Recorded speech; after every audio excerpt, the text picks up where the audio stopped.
9월 22일 월요일. 포크를 놓지 마세요. 미국 서부 지역의 교우들이 자주 찾는 한 수련회 장소에는 포크로 복음을 전하는 전설적인 조리장이 있었습니다. 40년 동안 시설을 찾는 성도들에게 맛있는 요리를 만들어주던 조리장은 무엇보다 디저트에 가장 공을 들였습니다. 식사가 끝나고 디저트가 나오기 직전에 조리장은 식당으로 나와 사람들을 주목시키고 다음과 같이 외쳤습니다. 여러분, 아직 포크를 내려놓지 마세요. 가장 맛있는 요리인 디저트가 아직 나오지 않았습니다. 우리에게 가장 큰 기쁨과 행복이 될 천국이 아직 오지 않은 것과 같이요.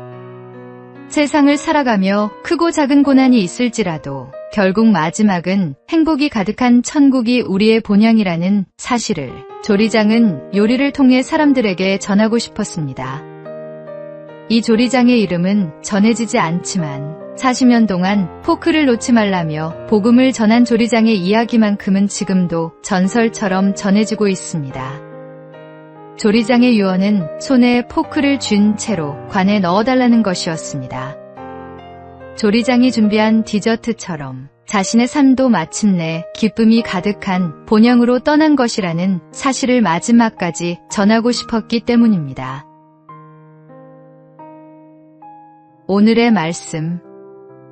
내 아버지 집에 거할 곳이 많도다. 그렇지 않으면 너희에게 일렀으리라. 내가 너희를 위하여 거처를 예비하러 가노니. 오늘의 만나. 이 땅의 삶은 천국을 향한 여정입니다. 영원한 본향을 바라보며 오늘도 소망 가운데 살아가십시오.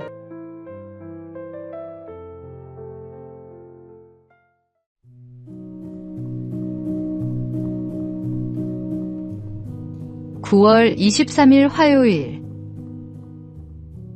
오늘을 붙잡으라. 카르페 디엠은 오늘을 즐기라는 뜻으로 널리 알려졌지만 고대 로마 시인 호라티우스의 시에 나오는 한 구절입니다. 카르페는 붙잡다, 수확하다는 뜻의 카퍼에서 유래했고 디엠은 나를 의미하는 데이즈에서 나왔습니다. 라틴어 전문가는 이렇게 설명합니다. 사람이 일일이 손으로 수확해야 했던 고대 사회에서 과일을 거두는 일은 고된 노동이었습니다. 그러나 그 고된 과정을 거쳐 수확한 과일을 바라볼 때 비교할 수 없는 깊은 기쁨을 경험했습니다. 카르페 디엠은 단순히 쾌락을 추구하며 그날을 즐기라는 말이 아닙니다. 오히려 오늘 하루에 충실하라는, 인생을 성실하게 살아내라는 깊은 의미를 담고 있습니다. 성경은 세월을 아끼라고 말씀하십니다. 여기서 아낀다는 말은 단순히 시간을 절약한다는 뜻이 아니라 건져내다, 사들이다는 의미로 무엇인가를 얻기 위해 적극적으로 행동하고 선택하는 것을 의미합니다. 우리에게 주어진 시간은 그저 흘러가는 것이 아니라 붙잡고 의미 있게 사용해야 할 소중한 기회입니다. 오늘은 하나님께서 우리에게 허락하신 선물이며 그분의 뜻을 이루기에 가장 좋은 날입니다. 그래서 우리는 이 오늘이라는 시간을 허투루 보내지 말고 전심으로 붙잡아야 합니다. 오늘을 가치 있게 사는 사람이 결국 참된 기쁨과 열매를 누릴 수 있습니다. 시간은 지나가지만 그 안에서 우리가 남기는 순종은 영원한 열매가 됩니다. 오늘의 말씀. 그런즉 너희가 어떻게 행할지를 자세히 주의하여 지혜 없는 자같이 하지 말고 오직 지혜 있는 자같이 하여 세월을 아끼라. 때가 악하니라. 오늘의 만나.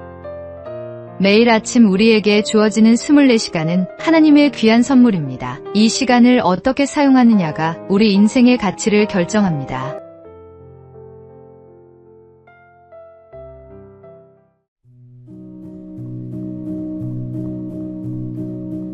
(9월 24일) 수요일.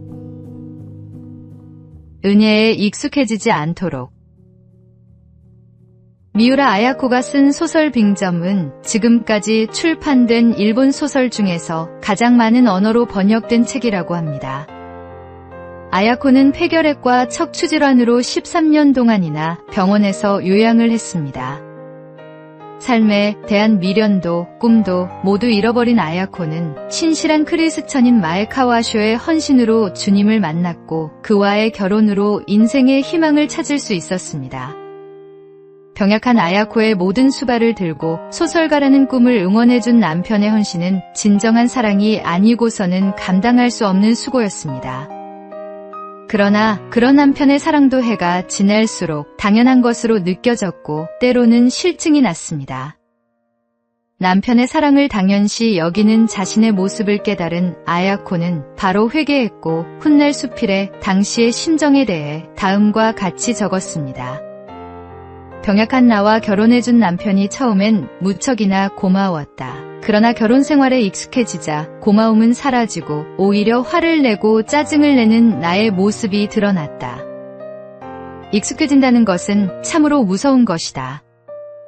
하나님, 저를 구원해 주신 놀라운 은혜에도 익숙해지지 않도록 인도해 주세요. 은혜에 익숙해질 때 죄에 무뎌지고 회개를 잊게 됩니다. 십자가의 놀라운 은혜는 매주 매일 새로운 감격으로 우리 마음에 샘솟아야 합니다. 오늘의 말씀. 그러므로 우리는 긍휼하심을 받고 때를 따라 돕는 은혜를 얻기 위하여 은혜의 보좌 앞에 담대히 나아갈 것이니라. 오늘의 만나. 하나님의 은혜는 매일 새롭습니다. 익숙함에 속아 감사를 잃지 말고 날마다 새로운 마음으로 주님의 사랑을 누리십시오.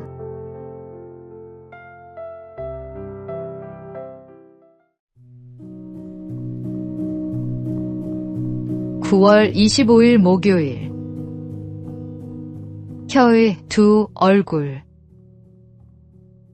옛날 어떤 왕이 궁중의 광대 둘에게 명령했습니다. 한 광대에게는 세상에서 가장 선한 것을, 다른 광대에게는 가장 악한 것을 찾아오라고 했습니다. 얼마 후 두 광대가 상자를 들고 돌아왔는데 놀랍게도 두 상자 안에는 모두 큼지막한 혀가 들어있었습니다. 혀는 하나님을 찬양하고 복음을 전하며 상처받은 이를 위로하는 가장 거룩한 도구가 될 수 있습니다.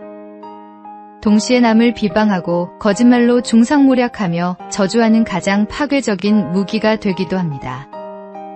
야고보서는 혀를 작은 불에 비유했습니다. 보라, 얼마나 작은 불이 얼마나 많은 나무를 태우는가.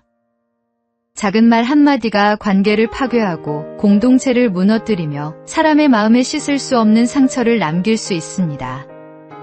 철학자 피타고라스는 혀에 의한 상처는 칼에 의한 상처보다 더 무섭다. 칼은 육체에만 손상을 입히지만 혀는 육체와 영혼을 다 상하게 한다고 경고했습니다. 그러나 우리에게는 소망이 있습니다. 성령님께서 우리의 입술을 거룩하게 하실 수 있습니다. 이사야 선지자의 입술을 숯불로 깨끗하게 하신 하나님께서 오늘도 우리의 혀를 정결하게 하실 수 있습니다. 매일 내 입이 말하는 것을 조심하며 우리의 혀가 생명의 말씀을 전하는 도구가 되기를 기도해야 합니다. 위에 계신 주님께서 우리의 모든 말을 지켜보고 계십니다. 오늘의 말씀. 이와 같이 혀도 작은 지체로 돼 큰 것을 자랑하도다. 보라, 얼마나 작은 불이 얼마나 많은 나무를 태우는가. 오늘의 만나. 우리의 혀는 생명과 죽음의 권세를 가진 소중한 도구입니다. 오늘 하루 나의 모든 말이 하나님께 영광이 되고 이웃에게 덕이 되기를 기도해 보시기 바랍니다.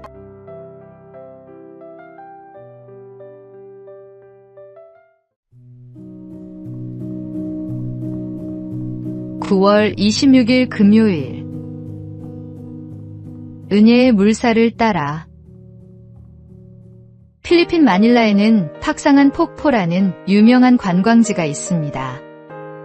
마닐라에서 남동쪽으로 차를 타고 100km나 가야 하지만 이 폭포 하나를 보기 위해 많은 관광객이 하루 종일 시간을 들여 찾아갑니다. 팍상한 폭포를 보려면 강 하류에서 보트를 타고 올라가야 합니다. 사람의 때가 묻지 않은 원시림을 지나야 팍상한 폭포를 만날 수 있는데 길도 제대로 나 있지 않아 강을 거슬러 올라가야 합니다. 일반인이 노를 저어서는 도저히 나아갈 수 없기 때문에 보트 하나당 숙련된 사공 2명이 올라타 노를 젓습니다. 사람 1명을 옮기기 위해 2명의 사공이 필요한 것입니다. 목적지에 도착하기 위해 사공은 땀을 뻘뻘 흘리며 한시도 쉬지 않고 노를 젓습니다. 관광객들의 말을 들어보면 가만히 앉아서 보기가 미안할 정도라고 합니다. 그러나 폭포를 감상하고 다시 마을로 내려갈 때는 거의 노를 젓지 않아도 된다고 합니다.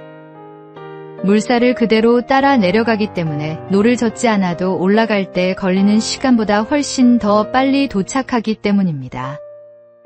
신앙생활이 힘들게 느껴진다면 혹시 은혜의 물살을 거슬러 살고 있지 않은지 돌이켜 보십시오.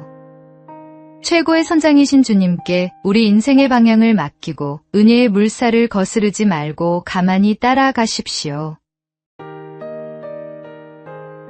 오늘의 말씀. 내가 여호와를 항상 내 앞에 모심이여 그가 나의 오른쪽에 계심으로 내가 흔들리지 아니하리로다. 오늘의 만나. 하나님의 인도하심을 따라 살 때 삶이 평안해집니다. 내 뜻을 고집하지 말고 주님의 인도를 받는 순종의 삶을 살아가십시오.